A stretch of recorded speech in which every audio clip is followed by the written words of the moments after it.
and only happen to a guy like me. You don't want to stick around Chicago. My kind of town, Chicago is. You ain't gotta do this. I feel like I do. There it is. Hey, what's up, Phil? Jeff in Vegas. Jeff, how are you? I'm doing great. Thanks for joining me today. Talk about Power Book 4 Force. Well, thank you for having me. Oh, my pleasure. You play Simon McDougal, but you weren't the first choice to play Simon, were you? I was not. I wasn't even in the conversation for that character, but I got a hold of the script.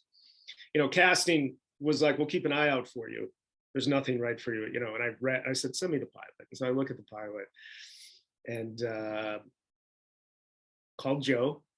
They told me Simon isn't Phil Donlon. He's like, that's crazy. So that started the process. Yeah. And the barroom fight, you start the series with a bang, and it looks like you did your own stunts. I was looking for a little, some stand-ins, but it looks like you guys went at it toe to toe. We did do our own stunts. It was funny because Larissa, the director, she comes up to Joe and I. She goes, "Okay, we're gonna do the stunt scene. You guys go wait over here in the waiting area. We're gonna have the stunt team sort of do the scene because we didn't have the choreography or anything. We're gonna let them do the scene, and then we'll bring you guys in, punch in for your close-ups. Boom, done. We're going home."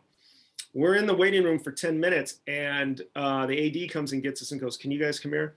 And so then we start. They were like, "Well, what would you guys do with the choreography?" So Joe and I start, choreographing the scene.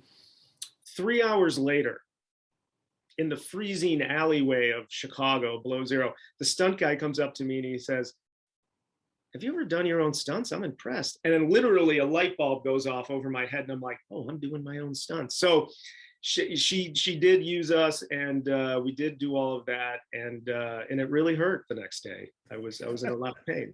I bet. I would tell you break a leg, but you broke an arm, right? Yeah, right. Exactly. No doubt about it. Yeah. Some great trickery in that. I just was amazed how that looks so real.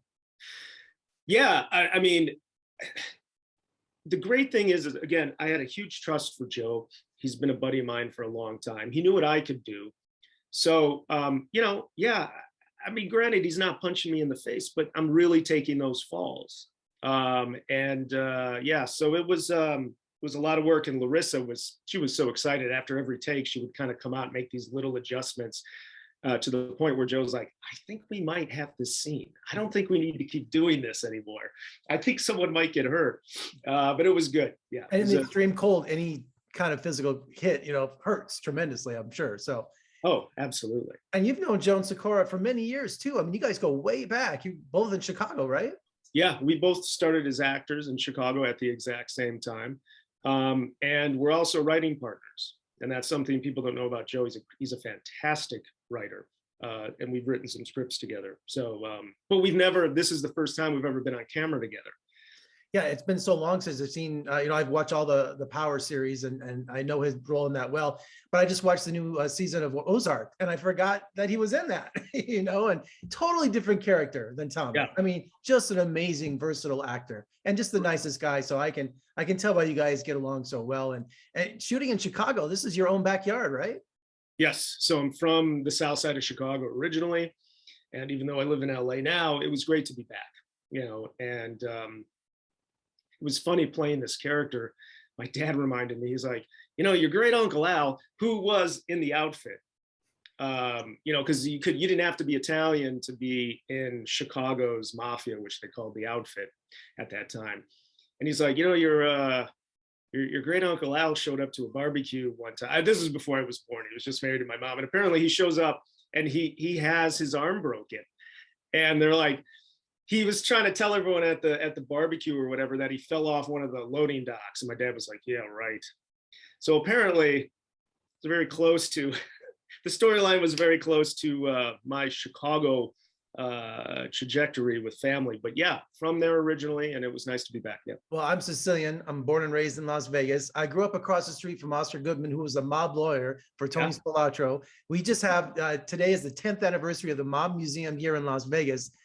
So while I watching love that museum. oh, isn't it wonderful? It's just fantastic. And I've never been to Chicago. I've only been to the airports. It's like on my bucket list because I know that city is just amazing. It's like New York.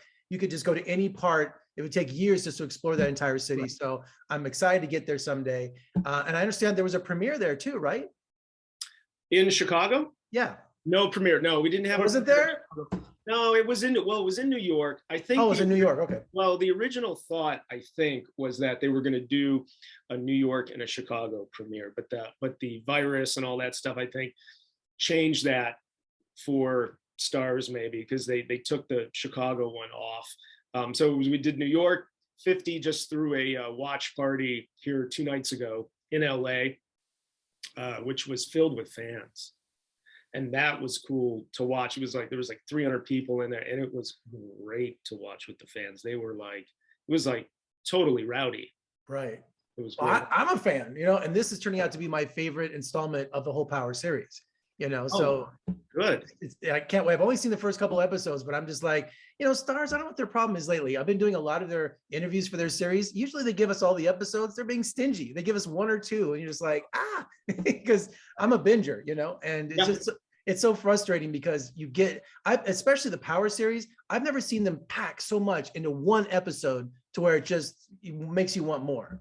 Oh yeah. Well, in this, there's a lot of storylines. I think that's what is attractive and bodes well for Force is that it's opening up the audience even more to this universe with all of these storylines going on. I mean, there's a lot of balls in the air. Oh, absolutely. And, I was reading your bio, man, I'm really impressed, man. Short film at Sundance Film Festival. Yeah. I mean, you have an incredible resume. I've never seen The Man in the Silo, but I watched the trailer because Ernie Hudson is just one of my all-time favorites. And I talk to him every year for the family business or whatever project he has going on. And so I'm going to make a point to watch that because I'm a huge fan of Ernie. And what's he like? I've met him many times, but what was your working relationship with him? How was he?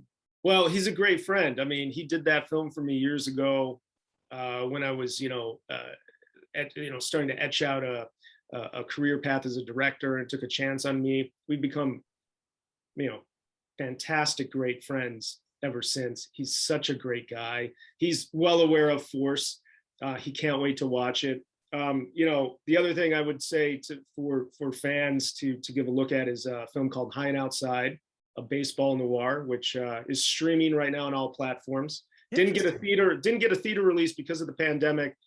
It's a very dark baseball movie, and Ernie he's in that with me and gives a great performance. I'm gonna put that on my list too. So give that a look. There's no one nicer than Ernie. I just thrilled whenever I speak to him. He's just the best because he knows my guilty pleasure is Congo. Because I told him, and now maybe you can help me. Yeah. That character he does in Congo, that should be its own spin-off series. I told him if I got the script together, he said he would do that because he goes, I love that character. I go, I know, when I see that movie every time, I just keep thinking when they go off to find the apes and do the rest of the plot, where's he going? Where's his story? I mean, that's one of the greatest characters he's ever done.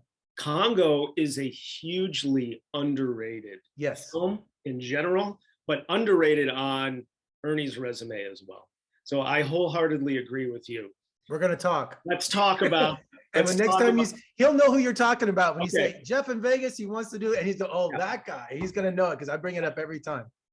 I 1000% will. I can guarantee it. Well, Phil, congratulations on all your success and with Power Book 4 Force. Man, it's such a long title. Well, it's a little bit of a tongue twister. Joe and I were talking about it, and Joe's like, did they think about it with a Power Book 4 Force? It really is a little. It's hard. I get confused. Sometimes I'm looking at which power. I mean, I even get confused with Snowfall and other series. I'm like, which is what? But this is turning out to be my favorite. I can't wait to see the rest of it. Congratulations, and come on out to Vegas, man. We'd love to have you. Okay, enough said. I'm coming. Okay, I'm waiting for you. All right. Take care, Phil. All right, bye-bye.